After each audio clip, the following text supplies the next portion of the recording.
Hey everyone, it's Jimmy French Fry. I have good news and bad news. The bad news might take a while, so I'm gonna start with the good. I've officially graduated from Maloney. Hooray! So I took my last test last Thursday. So I don't know the results yet, but even if I did fail the last test, I still passed within the range or whatever. So I'm really happy, and now I'm gonna look for a job. And I was thinking of working at Kumon, but then I changed my mind. I thought I don't think I want to do academics in a professional way. No, in my profession. And then I just received something in the mail about postal assistants. So it's like a workshop to where they could help you with resumes and how to apply for the certain jobs, and then they'll talk about what kind of jobs for the postal. So I'm kind of interested in that. So that's next Saturday on the 5th. So I thought about trying that out, and I can't wait. Yeah. And here comes the bad news. Not everyone knows this, but there's some people who I've told. Obviously my family knows, my boyfriend knows, and few people, but some of you don't. And I thought about vlogging this because, I mean, my channel's supposed to be a vlog channel, but it's not. But I thought this was a good idea to talk about it because it is important. May 5th, I overdosed on a whole bunch of medications, like 2 bottles, like expired antibiotics. I'm shaking, sorry. And I took ibuprofen, like a large amount. My boyfriend was asleep at the time. He had no idea. My mom was downstairs. She had no idea. When my boyfriend was about to leave, I told him. I'm shaking because it's just, it's very traumatic for me to still talk about it, but I don't think I'll cry about it. So if I'm shaky, I apologize. I'm trying not to. So when I told Johan, he totally freaked and he wanted to call 911, and I was really wanting him not to tell anyone because I was scared. I didn't want my mom to know. And he asked his brother to pick him up. He was so terrified, and I felt horrible, but it happened. So after I walked him out of my house, or walked him to the door, my mom was like, hey, what's wrong? And I didn't want to tell her what's wrong. So I took this at 7 at night. So 3 in the morning, I wake up with my stomach feeling so uncomfortable, and I was scared out of my mind. Even after I took the medication, I was so shook. I didn't know what to do, what was going to happen, how long it's going to be. I don't know. I didn't know the outcome of it. So, I did a stupid thing where I Googled it, and that totally freaked me out. So I got the guts to text my mom, Mom, please don't be mad at me. I overdosed, and she came in. The weird thing, she didn't react, not like she didn't care, or but it was kind of like in the middle of the night, and she's like, are you serious, or is this a joke? She didn't think I was serious. I mean, eventually she knew it was serious. So I went into her room, and she was researching on her phone like I did, which is a mistake. And an hour later, we decided to go to ER, and I haven't vomited since 7. So 7 to 3, I still haven't vomited. And when we left at 4, I vomited. So that was a good thing. And I was in the hospital all night. Horrible. It was just I explained to everyone what happened and why, and it was just the worst night of my life. So,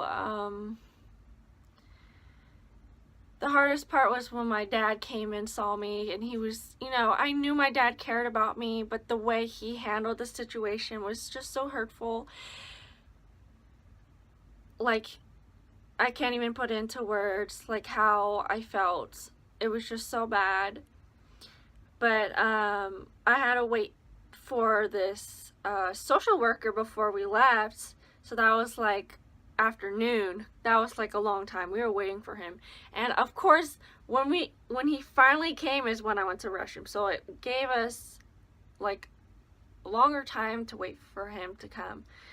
And I hated him, and I know his job was to like figure out what the heck we're gonna do, be inpatient or do outpatient. Inpatient's where you're surveillanced a whole week or a certain amount of time, and then outpatient's just like a group therapy program, which I did. My mom was like, do not, like, she was saying, do not do that, which I also didn't want to do, but I had a hard time understanding. And the more he talked to me, I wanted to punch his freaking face. I wanted to kick him with my foot. Like, he was just so aggravated. But it was just kind of like, I knew he had to be like that to figure out what to do with me. So he gave my mom this number to call so we could figure out this group therapy. That following week, on Monday, I go to work with my mom, and we're trying to figure out how to get into this. There was a psychiatrist that my mom was originally going to give me, but, the thing happened. Because I was already in a bad mood in that day when I overdosed. I was just so, like, agitated. Anything set me off. So my mom was looking, and she sent me her profile, and then this happened. So I don't know how to start. I feel kind of anxious to talk about this. So I finally got into the group therapy on Wednesday, and I was still in school at that time. So that was really tricky because I would have my school Tuesdays and Thursdays, so I wouldn't go to group therapy those days. And the days I didn't have school, I went to the group all day. I mean, when you're there all day. You're like there from 9 to 3 every day, and it was a little draining. But it was very helpful because they give you tips and skills to help, like coping skills. You learn about the 4 circles. Can't think of it. So it's like event. I'm gonna be out of order. Action. I'll probably put on the bottom to explain it because I cannot think right now. And then of course the 3 C's: catch it, check it, change it. That's the most said one. So what the group therapy is where they have different mentors for each session. Each session, I think there's like 3 or 4 sessions a day, and every day is supposedly different, but I was pretty confused on what it's supposed to be. There's art therapy, there's lessons on coping skills, and that kind of stuff, which is really nice, has helped me a lot. I do still struggle of coping with my my outbursts, but I'm still working on it. And I thought the program was good, except it was very unorganized. They would call me when I was in school, say, hey, you're supposed to be here. When we told we told everybody. We even wrote down when we were gone, when I had school, and I also had summer school coming, so that was just problematic. That's the only negative thing about the program, but it was good. Everyone was totally nice, even the people who also were in the program. They're the most loving people you ever met. So, if you're ever an outpatient, don't feel afraid. There's people in the same boat with you, and, it'll be okay. I had a family meeting This was around where I was gonna be discharged, so um, I had a family meeting talking about how suffocated I feel because I'm suffocated all the time with my mom, and I know that, you know, she loves me and we do things together, but sometimes I want to be by myself, so I need to be more assertive and whatnot and be honest, because if I hold it in, no one's gonna know how you feel, so you gotta speak your mind. And even if it's mean, at least you have to take care of yourself. That's important.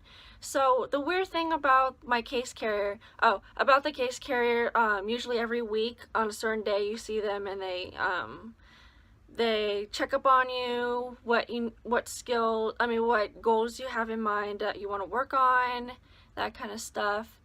My case carrier was pretty on and off. I think she was doing experiment or something, or research. So she was gone for a while and then she comes back. And then, like, this was around where I was going to be discharged. She was just gone. And I was like, the heck? What am I gonna do now? Am I gonna be discharged because summer school's starting? You know, and I get a new case carrier. And then I feel bad. I had to be on her butt about when I was being discharged because I knew it was time to be discharged. And she talked to, you know, her boss, and then I was discharged and I started summer school. I already started summer school, but continued summer school without going to the program. I also been taking medication. At first I took Wellbutrin. It was a very high, not a high dose, but it's where I would take it and I would be very energetic and then suddenly crash, like either really tired or very depressed, and that was like a no-go. Then I tried the time-leased one. So far, taking it, it's been fine, not the best, but you know, it's there. And I met my psychiatrist last week or the week before. I believe it's the week before. Anyway, so I met her. She's very animated, so great. And she was the one that my mom wanted to contact before anything happened. So she prescribed me anxiety medicine, which still I'm kind of whack on, but still figuring out. So that's what happened to me. There's still a lot I haven't said, but I try to like speak out what has happened, you know. I'm actually glad I'm done with school right now. I'm still thinking maybe in the future I might go to East Bay, but don't know yet. You know, I want to focus on work. So if you guys are feeling the same way, like I had a video where I talk about like suicide and stuff. Like, I mean what I said, and I was in my dark place. I don't mean to seem like a hypocrite, you know. I felt like I didn't have anyone to talk to. You know, I didn't have, you know, the support. I mean, I do, but I didn't reach out. And that was my problem because I didn't reach out. So, I'm definitely learned my lesson. I hope you learned from me. I'm still here for support if you want to talk to me. Never forget, there's people out there who are there for you, who are willing to listen. And if not, there's me, there's other people, there's the suicide hotline to talk to.